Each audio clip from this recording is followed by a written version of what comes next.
उत्तर प्रदेश के फर्रुखाबाद जनपद के थाना नवाबगंज क्षेत्र के गांव उखरा में जिला प्रशासन द्वारा शनिवार को बुलडोजर से गिराए गए 29 मकानों से बेघर हुए लोगों के पास दुख दर्द जानने पहुंचे। समाजवादी पार्टी के प्रदेश सचिव तथा अमृतपुर विधानसभा के प्रभारी व पूर्व प्रत्याशी डॉक्टर जितेंद्र सिंह यादव सैकड़ों साथियों के साथ पहुंचे। वहां मौजूद परिजनों से हालचाल जाने, जिसमें कई गरीबों का भरण पोषण होना मुश्किल है। उनके घर का राशन, भूसा, अनाज आदि सामान मकान में दब गया। गांव के अनिल कुमार यादव की पुत्री की शादी 27 नवंबर को होनी थी। ग्रामीणों ने जब ये बात बताई तो डॉक्टर जितेंद्र सिंह यादव तत्काल उनके घर पहुंचे और उनके हालचाल को जाना। अनिल कुमार की सभी पुत्रियां डॉक्टर जितेंद्र सिंह यादव से चिपट कर रोने लगीं, जिससे डॉक्टर का गला भर आया। उन्होंने अनिल कुमार की पुत्री प्रवीण की शादी तय तारीख में अपने खर्चे से कराने की बात कही। उन्होंने पीड़ितों को आश्वासन दिया कि वो शादी की कतई चिंता न करें, पूरी शादी हम करवाएंगे और पूरा दहेज का सामान देंगे। डॉक्टर जितेंद्र सिंह यादव ने अनिल कुमार की पुत्री उषा, ममता, प्रियांशी, राम कुमार, शिवानी व पुत्री अनिल कुमार तथा मां सरला देवी के आंसू पोंछे और आर्थिक सहायता भी भेंट की। डॉक्टर जितेंद्र यादव ने आज से ही सभी बेघर लोगों को भोजन मुहैया कराने को कहा। सभी लोगों को आश्वासन दिया कि बेघर लोग जल्द से जल्द जमीन तलाश करें, उनके घर बनवाने की कोशिश करेंगे। सपा नेता सभी के घरों में गए। मौजूद महिलाओं ने हाथ जोड़कर विनती की कि पुलिस द्वारा किया जा रहा उत्पीड़न रुकवाया जाए। पुलिस हिरासत में बैठे निर्दोष परिजनों को पुलिस से छुड़वाया जाए। डॉक्टर जितेंद्र सिंह यादव ने थाना अध्यक्ष बलराज भाटी से वार्ता की और निर्दोष लोगों को छोड़ने को कहा। उन्होंने ये भी बताया कि शासन का तानाशाही रवैया चल रहा है।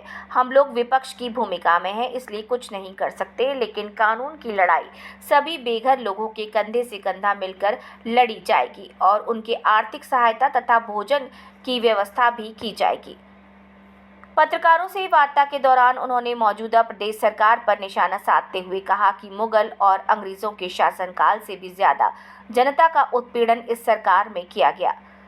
लाचार और बेबस लोगों के घरों को तोड़कर सरकार अपनी तानाशाह नीतियों को थोपने का काम करना चाहती है, जिसको प्रदेश की जनता कभी माफ नहीं करेगी।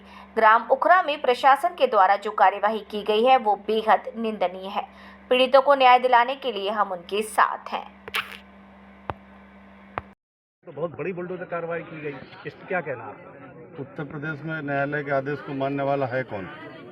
कानून होता है तो कानून की रक्षा करने वाले लोग होते, जब कानून ही नहीं है तो उसकी रक्षा कौन करेगा? अच्छा, ये अभी जो इतनी तगड़ी कार्रवाई हुई है और लोग डरे सहमे से हैं, तो आगे समाजवादी पार्टी की तरफ से या आपकी तरफ से क्या स्टैंड लिया जाएगा? देखिए, ऐसा लग ही नहीं रहा है कि जनता के द्वारा चुनी हुई सरकार कोई काम कर रही है। बिना नोटिस दिए, बिना कोई जानकारी दिए अचानक आकर गरीबों के घरों को ढहा देना, हमें लगता है कि जब अंग्रेज और मुगल रहे होंगे तब भी शायद ऐसी कार्रवाई नहीं होती होगी। डॉक्टर साहब, क्या इनके हम लोग कोर्ट में चल लग गया? ये अभी तो हम आज ही आए हैं, ये संज्ञान में नहीं है क्योंकि शायद कोर्ट में नहीं था। कोर्ट में मुकाबला होता, अगर कोर्ट में होता तो सरकार ये कार्रवाई नहीं कर सकती थी, उसको हम संज्ञान में लेंगे और अब कोर्ट में की शरण में भी हम जाएंगे, क्योंकि जो भी भरोसा है वो कोर्ट का ही है। बाकी जितनी हम लोग अपनी मदद कर सकते हैं, तुरंत जो मदद हम कर सकते हैं वो करेंगे और आगे जो है वो जनता की लड़ाई को हम जारी रखेंगे, जनता की लड़ाई लड़ेंगे।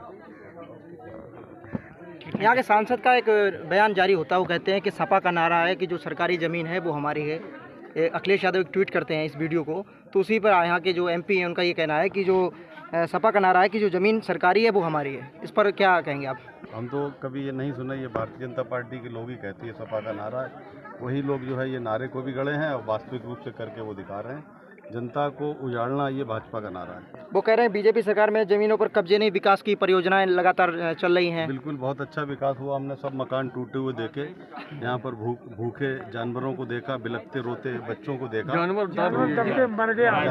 जो दब के जो मरा है उसको भी हमने देखा। तमाम महिलाएं, बूढ़ी माताओं को हमने देखा जिन्होंने कल से खाना नहीं खाया, तो उनका विकास जो है दिख रहा है और शायद उनके रोते रोते उनके आंख में आंसू भी नहीं बचे हैं। तो इससे ज़्यादा ये ध्वस्त आप जो मकान है उनको दिखाइए, बाकी में विकास है और ऐसा विकास पूरे हिंदुस्तान को दिखाना चाहिए। तो ये बुलडोजर कार्रवाई क्या कहीं ना कहीं सरकार को महंगी पड़ सकती है क्या? अब ये तो जनता बताएगी आने वाले समय में। हालांकि एक इंडिकेशन उन्होंने भी लोकसभा चुनाव में दिया है, लेकिन शायद वो समझ नहीं रहे हैं। हो सकता है कि वो इससे और ज़्यादा खराब रिजल्ट चाहते हो शायद। और जाति विशेष के आधार पर कार्रवाई हो रही है। देखिए, जनता का जब मुख्यमंत्री प्रधानमंत्री होता है वो सबका होता है जी। और अगर इस तरीके की कार्रवाई होगी तो ये बहुत ही लोकतंत्र के लिए बहुत गलत है। जात का तो मुख्यमंत्री किसी न किसी जात का तो कोई न कोई मुख्यमंत्री हमेशा रहेगा। अगर वो इस तरीके से कार्य करेगा तो ये बहुत अच्छा राजनीति। तो क्या लग रहा है सरकार में कहीं जात पात हो रही है, जात पात जैसा काम चल रहा है इसमें सरकार जो कर रही है जात पात का भेदभाव कर रही है, कुछ लग रहा है आपको? आप ही लोग बता रहे हैं और दिख भी रहा है, पत्रकार लोग ही बता रहे हैं। नहीं, आपका व्यक्तिगत विचार क्या कह रहा है इसमें? जी, इसमें व्यक्तिगत विचार आपका क्या कह रहा है, कहीं जात पात लग रही हो रही है? मीडिया भी कह रही है और दिख भी रहा है। मेरा व्यक्तिगत कहाँ माने रखता है। जो जनता की आवाज़ थी, जनता का विचार था, वो 24 का जो लोकसभा हुआ उसने बता दिया। उसी के आधार पर आपको इसका निर्णय क्या है। ठीक, ओके, धन्यवाद।